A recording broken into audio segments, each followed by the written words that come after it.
नमस्कार, जय हिंद साथियों। आज का यह वीडियो केवल एक जानकारी नहीं है, एक न्यूज नहीं है, अपितु हमारे और आपके सामने एक प्रश्न है। यह प्रश्न सरकार के सामने है, यह प्रश्न राज्य के सामने है और कहा जाए तो यह प्रश्न पूरी की पूरी मानवता के सामने है। आज हम 21वीं सदी में प्रवेश कर चुके हैं, जहां दुनिया के कई विश्व रिकॉर्ड बना रहे हैं, हम सुपर कंप्यूटर बना रहे हैं, हम डिफेंस में भी सबसे आगे हैं। फिर भी आज हमारे देश के स्कूलों की हालत वही जर्जर अवस्था में है। बाबा आदम के जमाने के स्कूलों में आज हमारे बच्चे पढ़ने के लिए मजबूर हैं। सबसे पहले आप इस वीडियो को देखिए।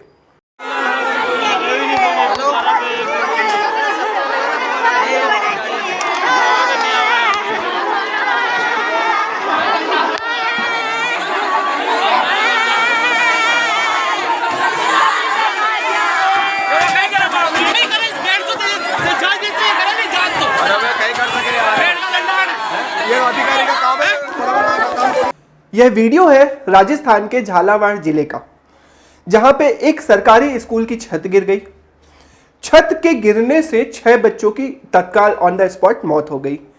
कहा जा रहा है कि इसमें लगभग 15 बच्चे और घायल हुए हैं और 41 से अधिक बच्चों के दबे होने की वहां पे संभावना है। यह सिर्फ आंकड़ा नहीं है, यह गिनती नहीं है, यह बच्चों की संख्या है, बच्चे और उनके परिवारों की जुड़ी संख्या है। बच्चे जो हमारे देश का भविष्य है, बच्चे जो यह तय करने वाले हैं कि आने वाली आगे पीढ़ी, हमारी सरकार, हमारा राज्य, हमारा देश का स्वरूप क्या होगा। वह सिर्फ इसलिए मर जा रहे हैं क्योंकि वो स्कूल गए, वह सिर्फ इसलिए मर गए क्योंकि उन्होंने स्कूल में जाके शिक्षा प्राप्त करने का प्रयास किया, या फिर वह सिर्फ इसलिए मर गए क्योंकि वो सरकारी स्कूल के बच्चे थे। हमारे और आपके सामने ये पहली बार ये प्रश्न नहीं उठा। अगर हमारे देश के इतिहास को सिर्फ हम 10-15 साल पहले ही जाकर देखें तो ऐसे हमें सैकड़ों उदाहरण देखने को मिल जाएंगे, जिसमें हमारे देश के बच्चे इसी सरकार की लापरवाही, स्कूलों की जीर्ण शीर्ण अवस्था और कहना चाहिए तो सीधे सीधे भ्रष्टाचार के कारण ही सिर्फ मौत के मुंह में चले गए। इस वीडियो में मैं आपको कुछ जानकारी देता हूं, जिसमें आपको बताना चाहूंगा कि हमारे देश में कुछ हुए हादसे, और साथ ही साथ आपके सामने एक प्रश्न छोड़ जाऊंगा कि यह घटना कब तक होगी, कब तक चलेगी और कब तक हम इस प्रकार की मौतों को सहते रहेंगे, इसके सामने अपनी आंखें बंद करते रहेंगे। तो चलिए वीडियो को शुरू करते हैं। सबसे पहले खबर यह है कि राजस्थान के झालावाड़ जिले के एक मनोहर थाना में पिपलौदी प्राइमरी स्कूल, एक छोटा सा स्कूल था।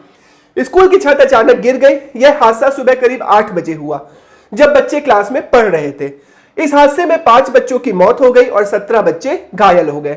बताया जा रहा है कि हादसे के समय स्कूल में 70 बच्चे मौजूद थे। अभी भी मलबे में 44 बच्चों के फंसे होने की आशंका है, जिसके बाद पुलिस, प्रशासन और एनडीआरएफ की टीमें तुरंत रेस्क्यू ऑपरेशन में जुटी हुई है।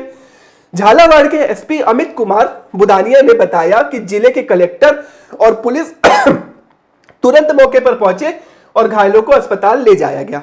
यह हादसा स्कूलों की पुरानी इमारतों और रखरखाव की कमी को लेकर फिर से सवाल उठाता है, लेकिन यह पहली बार नहीं है जब देश में ऐसा हादसा हुआ हो। जी हां दोस्तों, यह पूरी खबर नहीं है, यह आपके और हमारे सामने एक उठता हुआ प्रश्न है। तो इस वीडियो में हम जानते हैं कि अब तक कुछ स्कूल हादसों के बारे में और उस स्कूल हादसों से हमने क्या सीख ली है उनके बारे में। डबवाली देव स्कूल हादसा। दोस्तों, यह हादसा तो आपने अभी तक भूला ही नहीं होगा। 1995 की यह भीषण त्रासदी। क्या थी यह घटना? 23 दिसंबर 1995 को हरियाणा के डबवाली अग्निकांड को भला कोई कैसे भुला सकता है।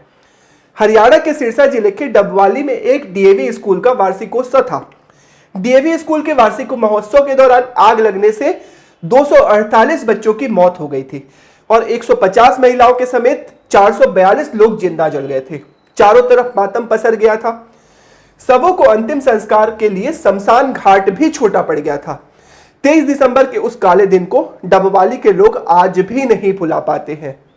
2004 का कुंभकोरण स्कूल फायर। दोस्तों, इस स्कूल अग्निकांड में भी हम देख रहे हैं कि 94 बच्चों की मौत हुई थी। यह घटना क्या थी? 2004 के तमिलनाडु के कुंभकोरण स्कूल हादसे को याद अब भी कलेजा कांप जाता है। इस हादसे में 94 बच्चों की मौत हो गई थी। यह घटना तमिलनाडु के कुंभकोरण में कृष्णा इंग्लिश मीडियम स्कूल में हुई थी, जब दोपहर के भोजन की तैयारी के दौरान एक घास से बनी छत में आग लग गई। आग तेजी से फैलकर क्लासरूम तक पहुंच गई थी, जिससे ज्यादातर प्राइमरी सेक्शन के छात्र फंस गए थे और उनकी जान चली गई। यह हादसा 16 जुलाई 2004 को हुआ था। आग की वजह से स्कूल के किचन में दोपहर को भोजन के लिए जल रही आग से निकली चिंगारी थी, जो घास की छत तक पहुंच गई और फिर क्लासरूम तक फैल गई। इस हादसे में 94 बच्चे अपनी जान गंवा बैठे। इसके बाद देश भर की जनता में गुस्सा फूट पड़ा और एक जांच आयोग का भी गठन किया गया, ताकि आग की वजहों की पड़ताल हो सके। आयोग ने हादसे में इतनी बड़ी संख्या में मौतों के लिए स्कूल प्रबंधन को जिम्मेदार ठहराया था। 11 जनवरी 2024 की घटना तो आपको अभी भी याद होगी। क्या थी ये घटना? ट्रक से टकरा गई थी स्कूल बस।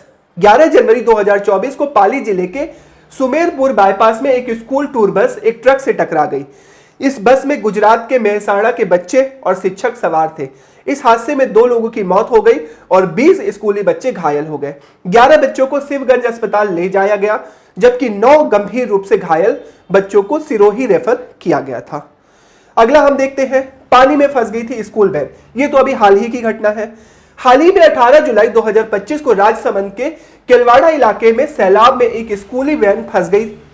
तेज बहाव के कारण वैन पानी में बहने लगी, लेकिन ड्राइवर की सूझबूझ और स्थानीय लोगों की मदद से बच्चों को सुरक्षित निकाल लिया गया। सौभाग्य से इस हादसे में कोई हताहत नहीं हुआ, लेकिन स्कूल वाहनों की सुरक्षा पर सवाल उठाता है। जी हाँ दोस्तों, एक के बाद मैं एक आपको घटनाएं बताता जा रहा हूं। आप इसको घटनाओं के तौर पर मत लीजिए, इसको एक प्रश्न के तौर पर लीजिए। यह प्रश्न जो बच्चों के द्वारा आपसे पूछा जा रहा है कि आपने भारतीय संविधान के अनुच्छेद 21(1) में हमें शिक्षा का अधिकार दिया, पढ़ने का अधिकार दिया, हमें स्कूल जाने के लिए प्रोत्साहित किया, पढ़ने के लिए घर से पीट पीट कर भेजा, लेकिन क्या आप इस बात की गारंटी लेते हैं कि हम वहां से जिंदा वापस आ जाएंगे? चलिए कुछ और घटनाओं को देखते हैं। घटनाएं क्या है? स्कूल की इमारत ढही। बड़ोदरा में एक निजी स्कूल बारिश के कारण 4 मंजिला इमारत का एक हिस्सा ढह गया। इस हादसे में 2 बच्चों की मौत हुई और कई घायल हो गए। जांच में पता चला कि इमारत का निर्माण खराब गुणवत्ता के कारण सामग्री से हुआ था, जिसके कारण यह हादसा हुआ। इस घटना ने स्कूलों की बिल्डिंग और सेफ्टी को लेकर देश भर में बहस छेड़ दी। फिर दिल्ली में गिर गई स्कूल की दीवार। यह घटना भी शायद आपको याद होगी। आम आदमी पार्टी की उस समय सरकार थी। दिल्ली में कन्हैया नगर में एक स्कूल की दीवार गिरने से 5 बच्चों की मौत हो गई और कई घायल हुए।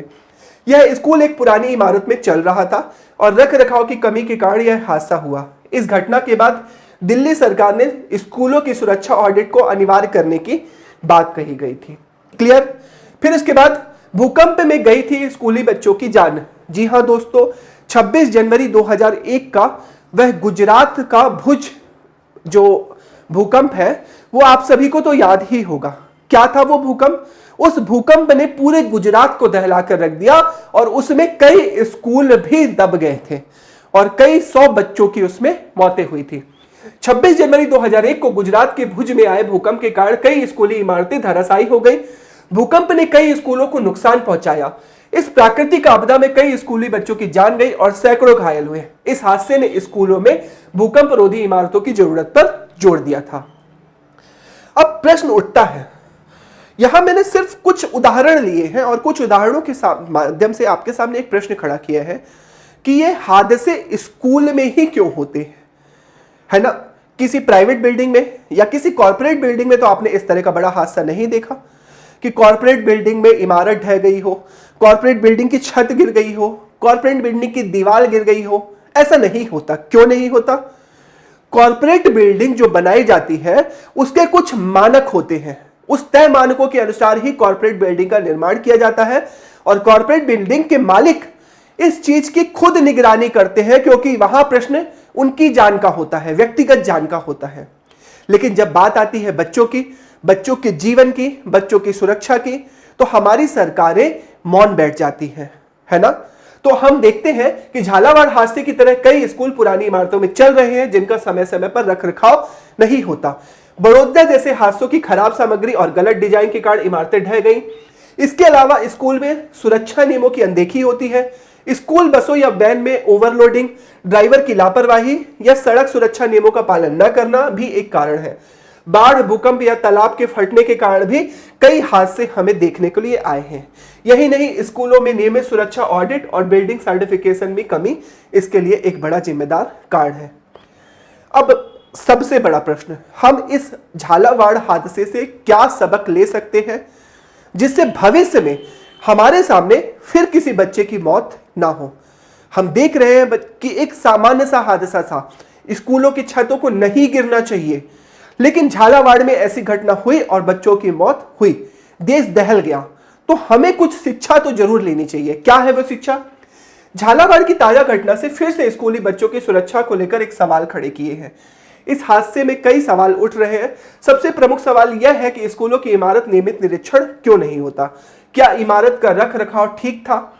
क्या स्कूलों में बच्चों की सुरक्षा को लेकर सख्त नियम लागू करने की जरूरत है?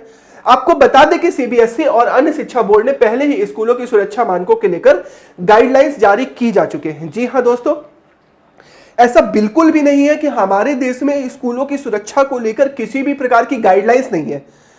हमारे देश में स्कूलों की सुरक्षा को लेकर कई प्रकार की गाइडलाइन है। एसएससी की अपनी गाइडलाइन है, सीबीएसई की अपनी गाइडलाइन है और अलग अलग राज्य के और स्थानीय बोर्डों की अपनी अपनी गाइडलाइन है। उदाहरण के लिए सीबीएसई के नियमों में कहा गया है कि स्कूल की इमारतों में कम से कम 500 वर्ग फुट में होनी चाहिए और हर बच्चे के लिए 1 वर्ग मीटर का स्पेस होना चाहिए। लेकिन कई स्कूलें खासतौर पर ग्रामीण इलाकों में इन नियमों का कतई पालन नहीं करती। अब हमारी तरफ से एक सरकार को सलाह है कि सरकार को करना क्या चाहिए। सरकार को सिंपल सा एक उपाय करना चाहिए कि हर स्कूल की इमारत की सालाना सेफ्टी ऑडिट होनी चाहिए, जिसमें भूकंप रोधी डिजाइन और सामग्री की गुणवत्ता की जांच हो। स्कूल बसों और वैन में ओवरलोडिंग को रोकने के लिए सख्त नियम और नियमित चेकिंग होनी चाहिए। स्कूलों में फायरिंग ड्रिल, रेस्क्यू ट्रेनिंग और आपातकालीन निकास की व्यवस्था होनी चाहिए। शिक्षकों और स्टाफ को प्राथमिक चिकित्सा और रेस्क्यू की भी ट्रेनिंग दी जानी चाहिए। जी हाँ दोस्तों, अगर सरकार ये थोड़ा सा उपाय कर ले तो हमारे और आपके बच्चे जब स्कूल जाएं तो हमें ऐसा न महसूस हो कि वो जंग पर जा रहे हैं, जिससे हम बच्चों के पढ़ने की नहीं, जिंदा लौटने की कामना करें। जी हाँ दोस्तों, सुरक्षा में हो ना हो कोई समझौता, बच्चों की सुरक्षा में किसी भी प्रकार का समझौता नहीं होना चाहिए। चाहे बड़ोदरा हो, चाहे भुज हो, चाहे झालावाड़ हो और चाहे दिल्ली हो, स्कूल कहीं के भी हो, देश के किसी भी भाग में हो, बच्चे देश के हैं, बच्चे आपके हैं, बच्चे हमारे हैं, बच्चे हम सब के हैं, बच्चे देश का भविष्य हैं। बच्चों की सुरक्षा हमारी ड्यूटी है। इस ड्यूटी का प्लीज निर्वहन कीजिए। हमारी आपसे गुजारिश है, सरकार से गुजारिश है, जागरूक बनिए और देश की सुरक्षा पे, बच्चों की सुरक्षा पे ध्यान दीजिए। लास्ट में बस इतना कहना चाहूंगा, अगर चैनल पे आप नए हैं तो चैनल को सब्सक्राइब जरूर करिएगा, बेल आइकन को दबाइएगा जिससे आने वाले वीडियो की नोटिफिकेशन आपको मिल सके। जय हिंद।